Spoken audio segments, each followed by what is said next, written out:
बिस्मिल्लाहिर्रहमानिर्रहीम। अस्सलाम वालेकुम। उम्मीद करता हूँ आप सब ठीक ठाक होंगे, खैरियत से होंगे। आज एक और वीडियो BLS इटली की अपॉइंटमेंट के हवाले से। तो कुछ तरह के जो हैं कॉमन क्वेश्चंस हैं या प्रॉब्लम्स हैं जो कि आपको अपॉइंटमेंट बुकिंग के टाइम जो है फेस करना पड़ती हैं। तो उस लिहाज से कुछ क्वेश्चन थे ATM की पेमेंट के लिहाज से। अगर आपका नाम सिंगल हो आपके पासपोर्ट पर, वो किस तरह इशू सॉल्व होगा।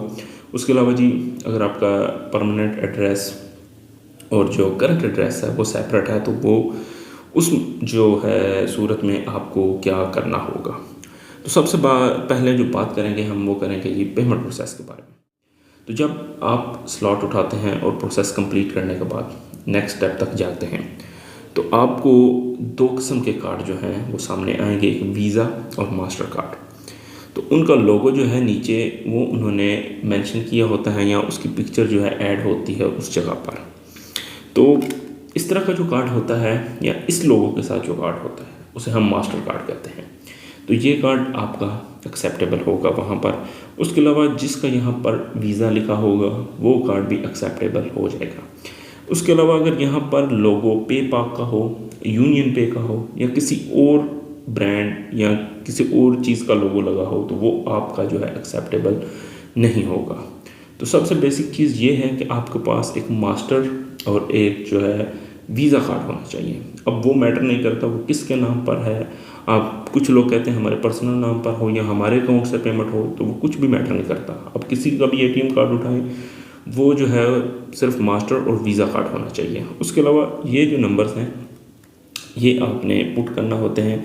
बैक साइड पे 3 डिजिट्स होते हैं यहाँ पर, तो वो आपने 3 डिजिट CVC कोड होता है वो मेंशन करना होता है और एक इस कार्ड की एक्सपायरी डेट। ये 3 चीज़ें आपसे रिक्वायर्ड होती हैं। उस सूरत में जब आप उसको कर देते हैं पुट तो आपको एक OTP आता है। OTP आप पुट करते हैं तो आपकी फ़ी पेमेंट हो जाती है।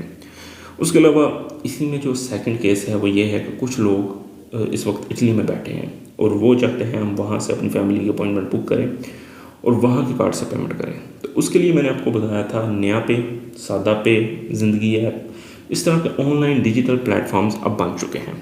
तो जैसे ही आप उनको साइन अप करते हैं तो वो आपको तकरीबन पहले तो 2-3 दिन लेते थे, अब आधे घंटे में, पौने घंटे में आपका अकाउंट एक्टिवेट हो जाता है।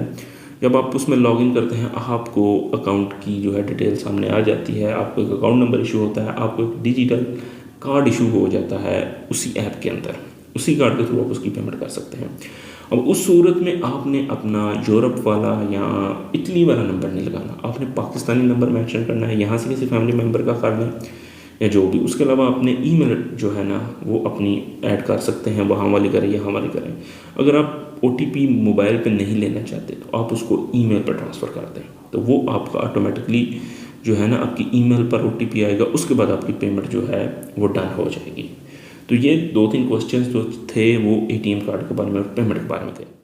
सेकंड जो क्वेश्चन है कि आपका जो नाम है वो सिंगल है आपके पासपोर्ट पर, तो उस सूरत में आपने 2 चीज़ें करनी है। आपने या तो नल्ला उस्ता के मुताबिक वो नाम मेंशन कर लेना है, जिस तरह के शाहजेब नाम है तो आपका जो नल्ला उस्ता आएगा उस पर या शाहजेब होगा या फिर शाहजेब होगा। तो जिस लिहाज से वहाँ पर मेंशन है नाम, उस लिहाज से आपने अपॉइंटमेंट अपना नाम पुट कर लेना है। जो आपको अपॉइंटमेंट लेटर होता है उस पर कोई इतना ज़्यादा इशू नहीं होता, वो सिर्फ आपकी एक अपॉइंटमेंट कन्फर्मेशन होती है। आपका एक रेफरेंस नंबर होता है, आपका एक पासपोर्ट नंबर उसमें ऐड होता है और आपका नाम। ये 3 चीज़ें उसमें होती हैं। उन्होंने सिर्फ आपका पासपोर्ट और आपका रेफरेंस नंबर जो है वो उसको सिर्फ मैच करके तो आपकी अपॉइंटमेंट कंफर्म करना होती है। बाकी आपकी जो डॉक्यूमेंटेशन बाहर से आती है उस पर आपका वीज़ा प्रोसेस होता है। लेकिन फिर भी आप एहतियातन वही नाम मेंशन करें जो कि आपके नल्ला उस्ता में मेंशन होता है। उसके अलावा थर्ड क्वेश्चन में ये है कि आपकी जो इस्लामाबाद कौंसलेट या एम्बेसी या BLS सेंटर है उनकी टर्म्स एंड कंडीशंस और जो कराची वाली कौंसलेट या BLS सेंटर है उसके टर्म्स एंड कंडीशन में थोड़ा सा डिफरेंस आ चुका है, क्योंकि वो सिंध और बलूचिस्तान को डील कर रहे हैं कराची में। उसमें जो सबसे अहम चीज़ है वो ये है कि वो अपने रूल्स एंड रेगुलेशन के तहत आपको जो लीगलाइजेशन प्रोवाइड कर रहे हैं वो फर्स्ट कम फर्स्ट सर्व की बेस पर है। पहले आएँ और पहले पाएँ। आप अपने डॉक्यूमेंटेशन पूरे करें, एक एप्लीकेशन फॉर्म होता है वो फिल करें, लेकर एम्बेसी जाएँ, वहाँ पर आपको लीगलाइजेशन ऑन द स्पॉट कर दी जाएगी विंडो पर। तो उसके अलावा जो यहाँ पर इस्लामाबाद में है वो आपको पहले अपॉइंटमेंट लेना होगी, फिर आप लीगलाइजेशन के लिए जाएंगे।